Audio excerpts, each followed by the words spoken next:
Halo semuanya, perkenalkan nama saya Tira Lestari Putri. Saya dari Prodi Ilmu Komunikasi UPBJJ UT Jakarta. Di video kali ini, saya akan menjawab soal mata kuliah logika mengenai term sesat pikir atau logical fallacy dan cara menghindarinya.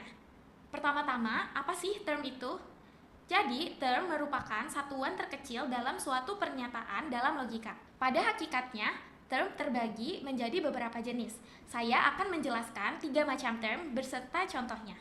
1. Ada term konkret dan term abstrak. Untuk term konkret, ini merujuk pada suatu hal yang nyata yang bisa ditangkap oleh panca indera.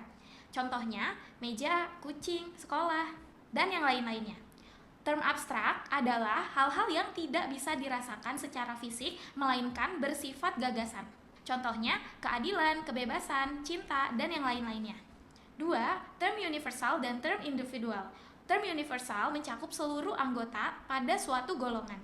Contohnya, semua manusia, setiap pohon, dan yang lainnya. Untuk term individual sendiri lebih merujuk pada suatu objek tertentu, seperti Soekarno, Monas, dan yang lainnya. 3. Term positif dan term negatif. Term positif sendiri menyatakan sifat atau hal yang ada, seperti jujur, berani. Dan untuk term negatif menyatakan ketiadaan sifat tersebut, seperti contohnya tidak jujur, tidak berani. Nah, untuk yang kedua, apa sih logical fallacy itu? Logical fallacy atau sesat pikir adalah kesalahan dalam penalaran yang tampak logis tapi sebenarnya keliru. Salah satu bentuk sesat pikir adalah strawman fallacy. Contohnya, seperti A. Kita harus mengatur penggunaan kendaraan pribadi agar polusi berkurang. B. Jadi kamu ingin semua orang naik sepeda saja ke kantor.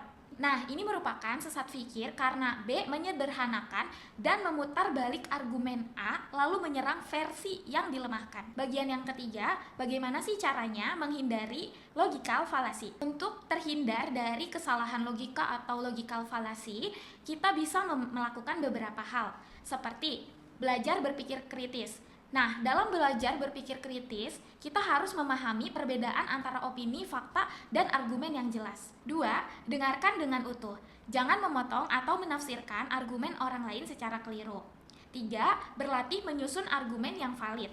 Nah, dalam berlatih menyusun argumen yang valid, kamu harus menggunakan data dan alasan yang masuk akal, bukan emosi semata.